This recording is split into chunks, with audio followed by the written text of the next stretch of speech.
this video, we're going to start talking more about acceleration and how to calculate acceleration. So this is at the bottom of page 8 of your motion packet. So if you can take out your motion packet or make sure you have it in front of you so you can follow along. Okay, that's that yellow packet that we have. Okay, so we already started talking about acceleration a little bit. So let's go over some terms. So our positive acceleration just means that we're speeding up or our object is getting faster. Now we can also have negative acceleration or deceleration, which just means our object is slowing down or we're getting slower. So the formula that we use to calculate acceleration is acceleration equals v final minus v initial divided by time, or we can say delta velocity or delta v over time. So delta is this triangle symbol, and it's just a fancy way of saying change in. So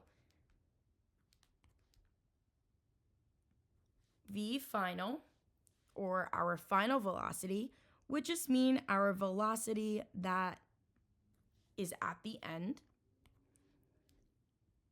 And then our v initial is our velocity at the beginning.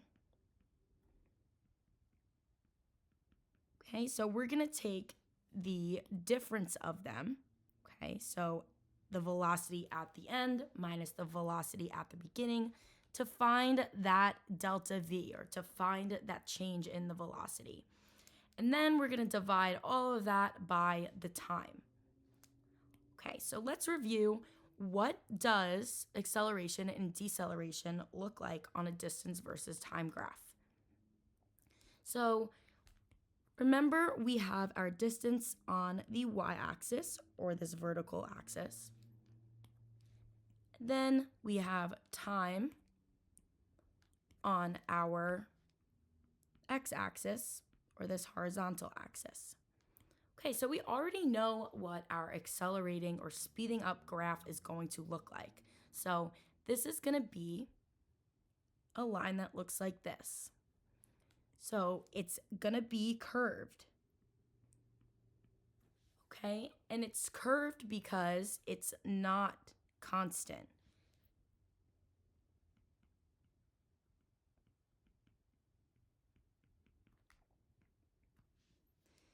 So remember when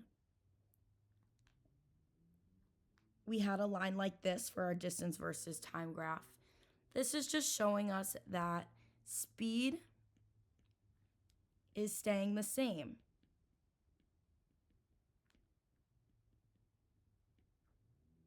So a curved line is going to tell us that speed is changing.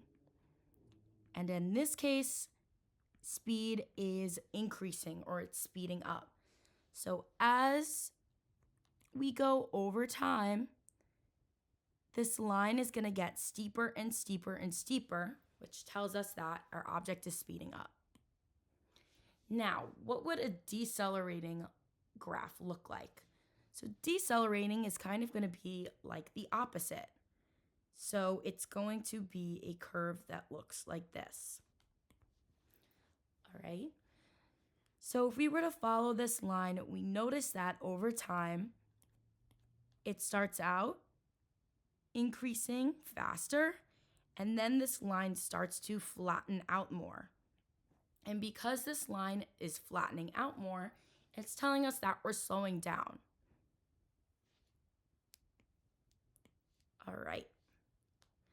So if you skip over page 9 for now and go to page 10, you have this box here that goes over all of this information again. So you have your acceleration formula, which is v final minus v initial, or your ending velocity minus your starting velocity divided by time. So this is super important, as always. It's important you always put your units when you write your answers. So the units for velocity is, or for acceleration, sorry, is going to be meters per second squared. Okay. It could be meters per second squared, or sometimes it could be kilometers per hour squared. So it's always some unit of distance divided by time squared. Okay, so it is a little bit different than the regular speed units. So over on the right, we have our steps. So the steps are going to be the same way. You're going to write the formula, you're going to substitute the given values in the formula, and then you're going to plug that into your calculator to find the answer. Okay, so let's do some examples. So these are not in your packet, just so you know, not in packet, in case you're trying to look for them. Okay, so a car accelerates from 10 meters per second to 25 meters per second in 5 seconds. So what is the acceleration? All right, so I first wrote out my formula right here. Now I want to substitute in the values that the word problem gives me. So I'm trying to find the acceleration, so I write A equals. Now I'm going to plug in all of these numbers. So a car accelerates from 10 meters per second to 25 meters per second. So that's telling me that my initial or my starting speed or velocity was 10 meters per second. Then my final speed or velocity is 25 meters per second. Okay, so we're going to end up putting 25 meters per second minus 10 meters per second. And now the last bit of information is that this occurs over the span of 5 seconds. So we're going to put that 5 seconds in the denominator. Okay, so I can do this in 2 steps.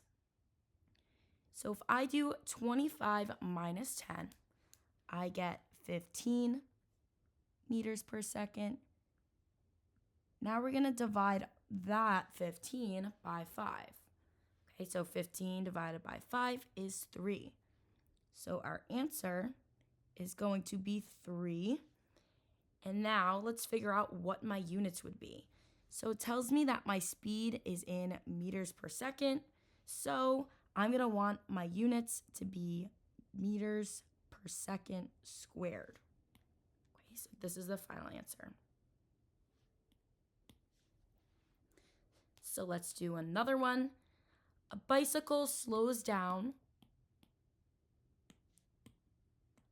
A bicycle slows down from 15 kilometers per hour to 5 kilometers per hour. And it does this in 10 seconds.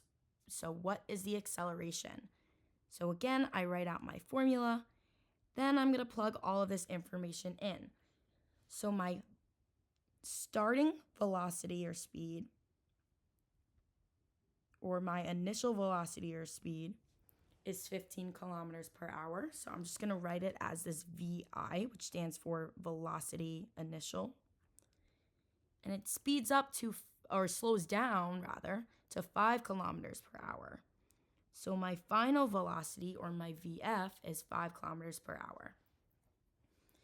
And then lastly, it tells me it does this in 10 seconds. So that's going to be my time. So let's plug all of this information in. We have time,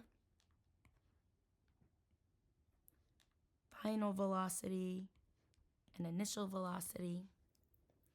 Okay, so I'm going to make this 5 kilometers per hour minus 15 kilometers per hour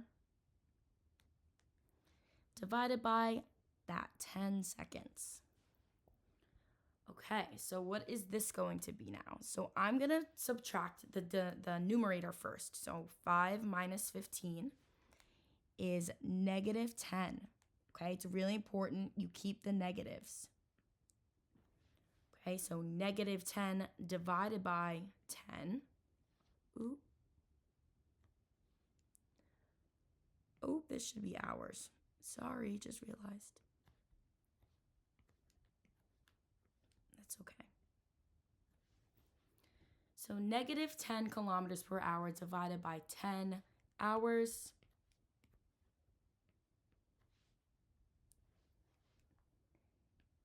is negative 1. This time it's going to be kilometers per hour squared, okay? Because that's what our velocity is in. So for these, it is completely okay if you get a negative acceleration, because remember, our negative acceleration just means that our object is decelerating or it's slowing down. So it is possible to get negative answers for this. And it makes sense because our final velocity is lower than our starting velocity or our initial velocity. Okay, so let's do this last question. So a runner starts from rest and reaches a speed of 8 meters per second in 4 seconds. What is their acceleration? All right, so this one's a little different because the runner starts from rest. If the runner starts from rest, this means or is the same thing as 0 meters per second or our zero speed. Okay, if the object or the person or whoever is at rest, that means that they are not moving, so they have no speed.